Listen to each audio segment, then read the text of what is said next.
ഇതാണ് കിരിയാത്ത അഥവാ കിരിയാത്ത എന്ന് പറയുന്നത്. നമ്മളുടെ എല്ലാതരം പനികൾക്കും ഇത് ഏറ്റവും നല്ലതാണ്. കുറച്ച് നല്ല കയ്പുണ്ടാവും. സർവ്വരോഗ നിവാരണി എന്നൊക്കെ പറയും. ഇത് പനിക്ക് ഇപ്പോൾ പനിയുടെ സീസണല്ലേ, വൈറൽ ഫീവറും ചുമ കഫക്കെട്ട് ഒക്കത്തിന് നല്ലതാണ്. ഇതിൻ്റെ കൂടെ നമ്മളുടെ സന്തത സഹചാരി ആയിട്ടുള്ള തുളസി പറഞ്ഞ ആൻറ്റി വൈറലാണ്, അറിയാലോ. അതിൽ തന്നെ വൈറ്റമിൻ എ, അതേപോലെ വൈറ്റമിൻ സി, വൈറ്റമിൻ എ എന്നിവ അടങ്ങിയിട്ടുള്ളതാണ് ഈ തുളസി. ഇത് രണ്ടും പിന്നെ നമുക്ക് വേണ്ടത് ഈ കൂർക്കടല. ഇതിലും അറിയാലോ ധാരാളം നമുക്ക് പ്രയോജനമുള്ള ഏറ്റവും പനിയും കഫക്കെട്ടിനും ഒക്കെ അടങ്ങിയിട്ടുള്ളൊരു സാധനമാണ് ഇതും. ഇതിപ്പോൾ നമ്മൾ അതിന് പൊട്ടിച്ചിട്ട് വന്നു കഴിഞ്ഞാൽ കിരിയാത്തട അഥവാ നിലവേമ്പ് എന്ന് പറയും തമിഴിൽ. നിലവേമ്പ് കഷായമൊക്കെ നമുക്ക് ഏറ്റവും സുപരിചിതമാണല്ലേ.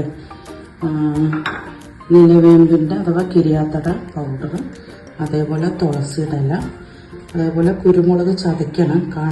ഇത് ബ്ലാക്ക് അല്ലാണ്ട് കാണാതിരിക്കുന്നതുകൊണ്ട് സ്പൂണിൽ വെച്ചിട്ട്, അതേപോലെ പനിക്കൂർക്കടല. ഇതിൻ്റെ കൂടെ നിങ്ങൾക്ക് ആടലോടകത്തിൻ്റെ അഥവാ ചെറിയ ആടലോടകത്തിൻ്റെ ഇല കിട്ടുന്നുണ്ടെങ്കിൽ ഏറ്റവും നല്ലതാണ് ഇതിൻ്റെ കൂടെ ചേർത്തുന്നത്. പിന്നെ ശർക്കര നമുക്ക് മധുരം വേണ്ടതിനനുസരിച്ച് ചേർത്തും. എന്താ വെച്ചാൽ ഇത് നല്ല കയ്പാണല്ലോ, അപ്പം അതിനനുസരിച്ചിട്ട് കുറച്ച് ശർക്കര ചേർത്തി അത്രയും നല്ലതാണ്. ഇതിപ്പോൾ നമ്മൾ പനിക്ക് എങ്ങനെ ഉണ്ടാക്കുക എന്നുള്ളതാണ്. അതായത് ഇതൊരു 3-4 പേർക്ക് ഉണ്ടാക്കുന്ന ഇൻഗ്രീഡിയൻസ് ആണ് ഇത്.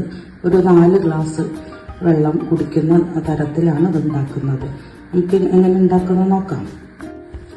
ഏകദേശം ഒരു 4 ഗ്ലാസ് വെള്ളം നമുക്ക് ആവശ്യത്തിന് വയ്ക്കാം. ഇത് കുറച്ചൊന്ന് വറ്റിക്കണം, എന്നാലാണ് അതിൻ്റെ റിസൾട്ട് നമുക്ക് കിട്ടുള്ളൂ. അപ്പം 4 ഗ്ലാസ്സിനേക്കാളും ഒരു 6 ഗ്ലാസ്സെങ്കിലും ഒഴിക്കണം. എന്നിട്ട് നമുക്കൊന്ന് സ്റ്റവ് ഓൺ ചെയ്യാം.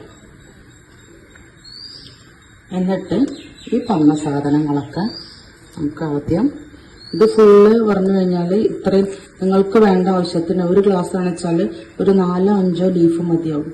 ഇതിൻ്റെ വേരും തണ്ടും ഒക്കെ എടുത്ത് അതിനേക്കാൾ നല്ല റിസൾട്ടാണ്. അതേപോലെ തുളസിയുടെ ഇല, അതേപോലെ പനിക്കൂർക്കടല, പിന്നെ ചുക്ക് പൗഡറും കുരുമുളകും ചേർത്തിട്ട് തിളപ്പിക്കാം. ഏകദേശം നമ്മൾ 6 ഗ്ലാസ്സിൽ നിന്ന് പോയിട്ട് 4 ഗ്ലാസ്സായി വറ്റിച്ചു.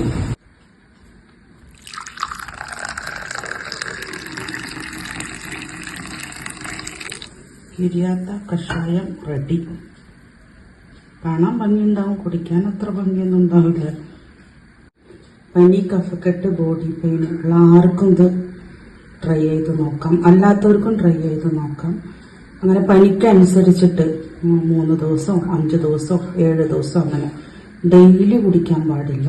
പനിയുടെ അനുസരിച്ചിട്ട് നല്ലൊരു പാരസെറ്റാമോളാണ്, നല്ലൊരു പെയിൻ കില്ലറാണ്, നല്ലൊരു ആൻറ്റിബയോട്ടിക്കാണ്, ആൻറ്റി വൈറലാണ്, എല്ലാമാണ്. ഇത് കാണുമ്പോൾ നിസ്സാരമായിരിക്കും, അത്രയും റിസൾട്ട് ഉള്ളതാണ്. പിന്നെ ഇത് നമുക്ക് ലിവറിന് വേറെ ഡിക്കോഷനാക്കിയിട്ടാണ് കുടിക്കേണ്ടത്. അപ്പോൾ ഡെയിലി കുടിക്കേണ്ട ആവശ്യമില്ല, അത് സൈഡ് എഫക്റ്റിലേക്ക് പോകും. ഓക്കെ, എല്ലാവരും ട്രൈ